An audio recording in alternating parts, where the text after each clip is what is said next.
We know how at University Prep High School and at other schools around the country how to graduate 90% of our urban children and send 90% on to college. The challenge now is to make sure that they're well educated enough and have the right kind of experiences so 90% can then go on and earn college degrees.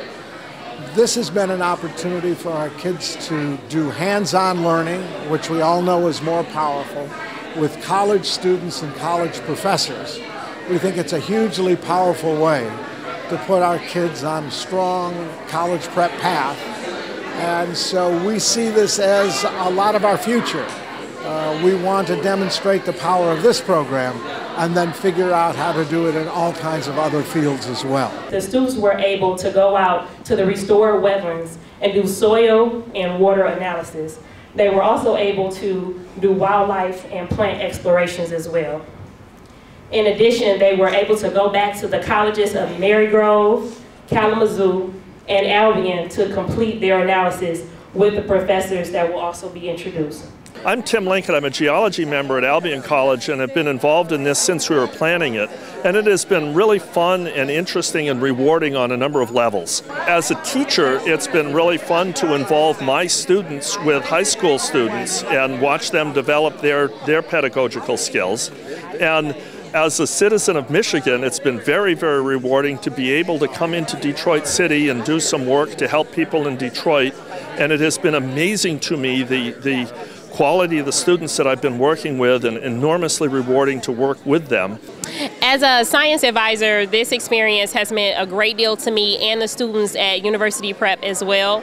They are able to engage in hands-on science exploration, which is extremely important because it gives them authentic science, and that's the most important thing to me as a science instructor.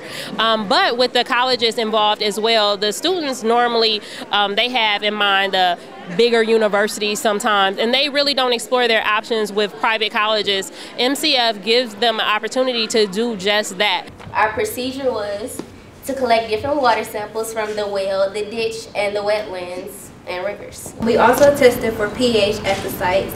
We refrigerated samples, analyzed and tested samples using ion chromatograph. This chart right here shows the amount of nitrates in all of the areas that we sampled. I had a lot of fun. I like that we got to be hands-on, so we actually collected the samples of water of everything, and we actually tested it ourselves and learned the ways of how to properly find what you're looking for. And I also liked all the college trips because I got more of an idea of where I want to go to college. This experience really opened me up to nature. It has encouraged me to help the environment in ways that I never imagined before. It has exposed me to several colleges that I may not have known about or even considered going to. Based on my experience, I have applied and been accepted to the summer program at Kalamazoo College, so this project has really opened many doors for me. Masco Corporation decided to support the Third 90 program primarily because of the educational benefits that it provides to students who are worthy students to invest in.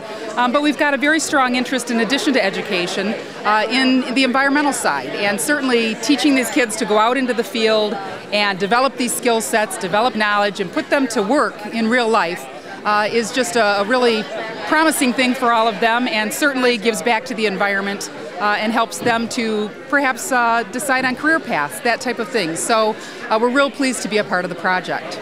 I'd like to correct Doug Ross. He said that UPA should be as good as all the schools surrounding Detroit, Birmingham, Bloomfield, Grosse Pointe. I would correct that and say Grosse Pointe, Birmingham, Bloomfield should be as good as UPA.